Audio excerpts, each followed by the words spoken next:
वालेकुम नाज़रीन, मैं हूं आपका होस्ट फैसल शाह। आप देख रहे हैं अबाउट डिजिटल यूट्यूब चैनल या हमारा फेसबुक पेज।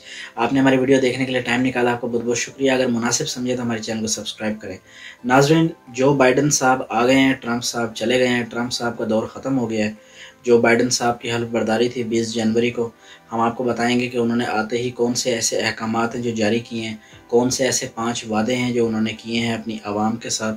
और दूसरा, मुसलमानों के लिए कुछ खुशखबरियाँ हैं उन पाकिस्तानियों के लिए जो अमेरिका जाना चाहते हैं, अमेरिका में रहना चाहते हैं, अमेरिका में काम करना चाहते हैं, उनके हवाले से कुछ खुशखबरियाँ हैं। तो हमारे साथ वीडियो में एंड तक बने रहिए। नाज़रीन, मामला ये है कि जो बाइडन साहब आए हैं और ट्रंप साहब चले गए हैं, इस हवाले से हमने एक और भी वीडियो बनाई थी जो आप हमारे चैनल पे देख सकते हैं जाके। गुड न्यूज़ हैं कुछ इमिग्रेंट्स के लिए। उसके बाद 5 बड़ी अनाउंसमेंट्स हैं। जो बाइडन साहब के पास एक और रिकॉर्ड भी है कि वो अमेरिका के अब तक के तकरीबन 250 साल से वहाँ पे जमहूरियत है। वाहिद वो सदर हैं जो कि ओल्डेस्ट हैं, यानी उम्र में हिसाब से उम्र रसीदा तरीन जो उनके प्रेसिडेंट हैं वो जो बाइडन है।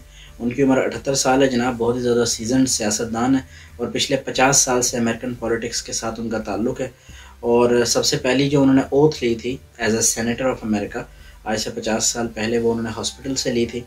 और 30 साल वो तकरीबन सेनेटर रहे हैं अलग अलग स्टेट्स के अमेरिका की। और उसके बाद में फिर जब ओबामा साहब का टाइम था तो उस दौरान वो वाइस प्रेसिडेंट ऑफ अमेरिका थे, वीसी थे वो।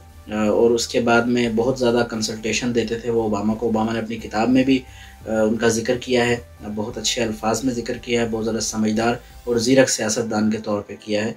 उसके बाद बहरहाल अब वो प्रेसिडेंट बने हैं। ट्रंप साहब चले गए हैं, उन्होंने वाइट हाउस छोड़ दिया था इनकी हलफ बर्दारी से पहले ही।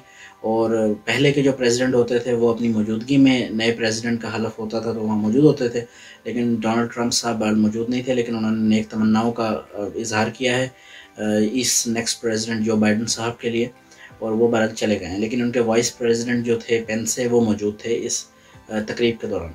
तो नाज़रीन, मामला ये है कि कुछ ऐसी चीज़ें हैं जो कि अच्छी की हैं इन्होंने, कुछ ऐसी चीज़ें जिनको पॉजिटिव समझा जा रहा है और यूँ समझे कि मुसलमानों के लिए बेहतर समझा जा रहा है कि जो बाइडन जो हैं वो ट्रंप से बेहतर हैं। कुछ वजूहात के बिना पे वो हम आपको बताएंगे। पहली बात तो ये कि अमेरिका का जो भी प्रेसिडेंट होता है या अमेरिका की ब्यूरोक्रेसी ले लें या पॉलिटिक्स ले लें, वो कुछ इस तरह की है कि वो अपने मुल्क का पहले सोचते हैं, अपने मुल्क का मफाद सोचते हैं। उनके लिए सबसे इम्पोर्टेंट अमेरिका है, अमेरिका फ़र्स्ट। बाकी मुसलमान या हिंदू या यूँ समझें कि और ममालिक के इवन क्रिश्चियंस भी, वो सेकंड प्रायोरिटी, सेकंड मामला होता है। सबसे पहले वो अपने मुल्क का जो नेशनल इंटरेस्ट है वो देखते हैं, जो कि शायद हर मुल्क को ऐसा ही करना चाहिए, लेकिन वो लोग बहरहाल बड़ा करते हैं। तो यानी ये ना समझें आप कि उनका कोई भी अगर प्रेसिडेंट आएगा तो वो कोई बहुत ही ज़्यादा यूँ समझे कि मुसलमानों के लिए सॉफ्ट होगा या कोई दुनिया बदल जाएगी, ऐसा नहीं है। पहले वो अपने मुल्क का सोचेंगे, अमेरिका का सोचेंगे। जहाँ अमेरिकन समझें कि जहाँ उनके इंटरेस्ट को ज़रब लगेगी वो फ़ौरन अपने आप को बदल लेंगे। लेकिन फिर भी बज़ाहिरन कुछ बातें, कुछ जेस्चर्स उनके ऐसे हैं जो कि उनको बाकी पिछले 2-3 प्रेसिडेंट्स से जो है बेहतर रखते हैं, पोर्ट्रे करते हैं। तो वो हम आपको बताते हैं। नाज़रीन, सबसे पहले तो एंटी मुस्लिम जो यानी समझे मुसलमानों के ख़िलाफ़ जो जंगें शुरू हुई थी उनके खिलाफत करते थे जो बाइडन जब वो सेनेटर थे। हाँ, 9/11 का जब वाक़या वर्ल्ड ट्रेड सेंटर का हुआ, उसके बाद में उन्होंने जो इराक़ में अपनी फ़ौजें भेजी गईं और अफ़गानिस्तान में अमेरिका की फ़ौजें गईं, उसका उन्होंने कुछ ख़ास खातिर ख़्वाह समझे अपोजिशन नहीं की। लेकिन ये भी ख्याल रखा जाए कि जब इराक़ से उनकी फ़ौजें निकल रही थी तो उन्होंने इसकी अप्रिसिएट किया था, उन्होंने इस बात को बहुत ज़्यादा यानी समझे कि पज़ीराई दी थी और उन्होंने अच्छे अल्फाज में कहा था कि हमें अब इस मैस से निकलना चाहिए, हमें अब और अपने आप को इसमें नहीं घुसाना चाहिए। तो कहीं ना कहीं ये एक अच्छी पॉजिटिव बात है। अच्छा जनाब, उसके बाद ईरान के ख़िलाफ़ आप जानते हैं, आपने अक्सर ख़बरों में सुना होगा कि सैंक्शंस लगती रहती हैं अमेरिका की तरफ से। जो बाइडन उन सैंक्शंस के ख़िलाफ़ हैं, माशी पाबंदियों के ख़िलाफ़ हैं। जो बाइडन का ये मौक़िफ़ है कि अगर आपने किसी मुल्क से अपनी बात मनवानी है तो ज़बरदस्ती, धौंस से नहीं, उससे दोस्ती करके, टेबल टॉक करके आप अपना कन्वे उनको मैसेज कर सकते हैं, उनसे मनवा सकते हैं। ज़ोर ज़बरदस्ती से कभी भी ईरान जैसे मुल्क से बिलखसूस कुछ भी नहीं करवाया जा सकता, ये उनका मानना है। और इसीलिए एक्सपेक्ट किया जा रहा है कि हो सकता है कि ईरान के साथ जो न्यूक्लियर डील थी जिससे अमेरिका ट्रंप के दौर में निकल गया था, अब वेरी मच पॉसिबल कि वो वापस उस डील के अंदर आ जाएँ। अच्छा जनाब, उसके बाद उन्होंने एक और पॉजिटिव जो जेस्चर दिया था वो ये दिया था कि जो वेस्ट बैंक है, फ़लस्तीन के 2 आप जानते हैं कि इलाके इस टाइम रह गए हैं जो इसराइल से आज़ाद हैं, एक वेस्ट बैंक है और एक गज़ा की पट्टी है। तो वेस्ट बैंक की एनेक्सेशन इसराइल करना चाहता था अपने साथ, यानी उसको अपना हिस्सा बनाना चाहता था, जिसकी जो बाइडन ने मुखालफत की थी बिलखसूस ओबामा के दौर में। और उन्होंने ये कहा था कि जनाब अगर इस मसले को हल करना है तो 2 रियासती हल निकालें, आप फ़लस्तीन भी एक मुल्क बनाएं, इसराइल एक मुल्क बनाएं और मिल के चले तो बात बनेगी। इस तरह से वन वे काम नहीं होता। तो ये 3 ऐसे उनके इक़दामात हैं जिनकी वजह से मुस्लिम वर्ल्ड में उनको पज़िराई मिल रही है और सोचा ये जा रहा है कि वो मुसलमानों के लिए कुछ ना कुछ बेहतर साबित होंगे। अच्छा जनाब, उसके बाद उन्होंने 5 वादे किए हैं आने से पहले और आने के बाद भी वो अपनी बात पे कायम है। वो हम आपको उनके वादे बता देते हैं।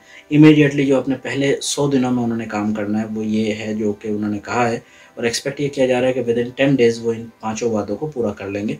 सबसे पहले जनाब, क्लाइमेट चेंज के हवाले से एक ट्रीटी है पेरिस के अंदर, जिससे कि यूनाइटेड स्टेट्स निकल गया था, अमेरिका निकल गया था, लेकिन अब उनका इरादा है कि क्लाइमेट चेंज के हवाले से हम दोबारा उस ट्रीटी में एंटर करेंगे, अमेरिका को एंटर करवाएंगे, ताकि हम जो दुनिया में ग्लोबल वार्मिंग हो रही है, जो सालाना 1-1.5 डिग्री टेम्परेचर इंक्रीज़ हो रहा है, उसके लिए हम अपना किरदार अदा कर सकें। जो कार्बन एमिशंस हो रही है इस टाइम सोसाइटी में, उसमें अमेरिका अपना किरदार अदा कर सके। तो उम्मीद ये की जा रही है कि क्लाइमेट चेंज के हवाले से वो अपना जो है दोबारा से पॉलिसी को रीमैप करके और दोबारा उस एग्रीमेंट का हिस्सा बनेंगे जनाब। उसके बाद दूसरा था ईजी इमिग्रेशन पॉलिसी। ये बहुत ज़्यादा यूँ समझे कि इसको हाईलाइट किया जा रहा है, क्योंकि ट्रंप साहब ने आते ही इमिग्रेशन पॉलिसी जो थी उसको बहुत ज़्यादा डिफ़िकल्ट कर दिया था। कुछ 4-5 मुसलमान ममालिक पर उन्होंने बैन भी लगा दिया था।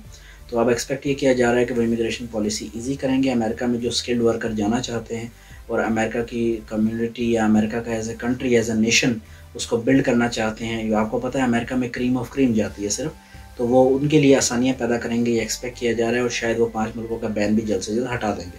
अच्छा नाम, उसके बाद बेटर हेल्थ केयर का उन्होंने वादा किया था। वैसे तो खैर अमेरिका का हेल्थ केयर सिस्टम दुनिया में वन ऑफ द बेस्ट है, लेकिन फिर भी उसमें बहुत इंप्रूवमेंट्स की ज़रूरत है, बिलखसूस जो गवर्नमेंट फंडिंग है उस हवाले से। यानी अमेरिकन हेल्थ केयर अच्छा ज़रूर है पर बहुत महंगा भी है। तो एक्सपेक्ट ये किया जा रहा है कि इस हवाले से वो रिफॉर्म्स लाएंगे, और ओबामा साहब ने भी अपने दौर में हेल्थ केयर के हवाले से बहुत ज़्यादा रिफॉर्म्स लाए थे। अच्छा जनाब, उसके बाद रेसिज्म के हवाले से उन्होंने ये कहा है कि अब हम इसको प्रमोट नहीं करेंगे, यानी काले को गोरे पे फोकियत या गोरे को काले पे फोकियत, इस तरह के वाक़यात कम से कम अमेरिका में हम होंगे, क्योंकि अमेरिका में ज़ाहिर सी बात है हर रेस के लोग रहते हैं। वाइट भी हैं, अफ्रीकन ब्लैक्स भी हैं, अमेरिकन ब्लैक्स भी हैं, फिर एशियंस भी हैं, फिर इंडियन पाकिस्तानी भी हैं। तो हर किसी की अपनी एक यानी समझे एथनिसिटी होती है। तो उन्होंने ये कहा है कि हम ये हारमोनी के साथ चलेंगे, अमेरिका को सबके लिए वेलकमिंग बनाएंगे, और जो इस तरह के वाक़यात पास्ट में हुए भी हैं उससे सबक लेके आगे हम बेहतरी लाएंगे। और जनाब उनका आखिरी वादा था कि और मुल्कों के साथ हम अपनी ट्रेड जो है उसको बेहतर करेंगे। यानी जैसे आप जानते हैं कि ट्रंप साहब ने अपने आखिरी दौर में चाइना के साथ मुआहदे तोड़ दिए थे, हवावे को बैन कर दिया था, जिसकी वजह से बड़ा नुकसान हुआ था। हवावे से एंड्रॉयड चला गया, उसके बाद गूगल की सर्विसेज चली गई, चाइनीज़ और अमेरिकन जो वॉर ट्रेड थी उस हवाले से। तो उन्होंने कहा है कि हम इसको बेहतर करेंगे। अब ये तो नहीं होगा कि हवावे का बैन शायद फ़ौरन ख़त्म हो जाए, लेकिन फ्यूचर में इस तरह के कोई काम ना हो, इस हवाले से वर्कआउट करेंगे। एक्सपेक्ट जनाब ये किया जा रहा है कि वो एक समझदार और ज़ीरक सियासतदान है, तो वो इस तरह के मामलात करेंगे और चलाएँगे कि जिससे कि आसानी आए सोसाइटी के अंदर और लोगों के लिए बेहतरी हो। और जनाब इस बारे में हम आपको बताएं कि ये भी एक्सपेक्ट किया जा रहा है कि ट्रंप साहब के कुछ फ़ैसले हैं जिनको जो बाइडन बहुत जल्द रिवर्स कर देंगे, जल्द अज जल्द रिवर्स करेंगे। जिसमें से एक है जो मुसलमान ममालिक के ख़िलाफ़ बैन लगाया था, उन्होंने आते ही बैन लगा दिया था अपने दौर के शुरुआत में, जिस पर फिर बड़ा वावेला हुआ था अमेरिका में। उनके मीडिया ने बहुत आवाज़ उठाई थी, फिर सुप्रीम कोर्ट जो थी उसने भी इस पे समझे कि अपना से कहा था, लेकिन बहरहाल प्रेसिडेंट है, प्रेसिडेंशियल डिक्री दी और बैन लगा दिया। तो इसी तरह एक्सपेक्ट ये किया जा रहा है कि प्रेसिडेंशियल डिक्री से वो बैन जो है जो बाइडन हटाएंगे। अच्छा जनाब, उसके बाद हमने आपको क्लाइमेट के हवाले से पहले ही बताया कि पेरिस क्लाइमेट अकॉर्ड थी, उसका हिस्सा थे ये, फिर उससे ये हट गए थे। तब एक्सपेक्ट किया जा रहा है कि दोबारा ये उसी अकॉर्ड के अंदर शामिल हो जाएंगे। उसके बाद जनाब स्टूडेंट लोन्स के हवाले से एक्सपेक्ट किया जा रहा है कि ये आसानी लाएंगे कि स्टूडेंट्स को कम इंटरेस्ट रेट के ऊपर लोन दिया जाए, उसके ताकि वो तालीम हासिल करें, अमेरिकन्स पढ़ें, पढ़ के निकलें और फिर अच्छी जॉब्स करें, एक अच्छी और बेटर लाइफ मेंटेन करें और उस लोन को भी आसानी से अदा कर सकें। और जनाब सबसे इम्पॉर्टेंट ये है कि जो मैक्सिको का जो बॉर्डर था, मैक्सिको के बॉर्डर के ऊपर एक दीवार बनाने का वादा ट्रंप साहब ने किया था, और उनके हामियों ने उन्होंने वोट भी इसलिए दिया था, लेकिन अब वो दीवार काफ़ी हद तक कंप्लीट हो गई थी, कुछ रह गई थी। तो जो बाइडन का इरादा है कि उस दीवार की कंस्ट्रक्शन को रोका जाए।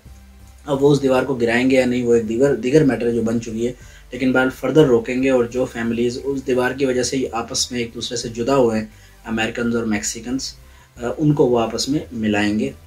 और पांचवा, खैर ये इतना इंपॉर्टेंट नहीं है, बहरहाल फिर भी अमेरिका के हिसाब से ज़रूरी है कि पब्लिक प्लेसेस में मास्क को कंपलसरी करार दिया जाएगा। जो फेशियल मास्क है कोरोना के हवाले से बिलखसूस, क्योंकि अमेरिका में सबसे ज़्यादा नुकसान हुआ है, तो उसको वो कंपलसरी करेंगे। तो जनाब ये बात है। और एंड पे हम आपको एक और ख़बर दे दें कि 2 कश्मीर निसार अमेरिकन ख़वातीन हैं जो कि उनकी कैबिनेट का हिस्सा होंगी।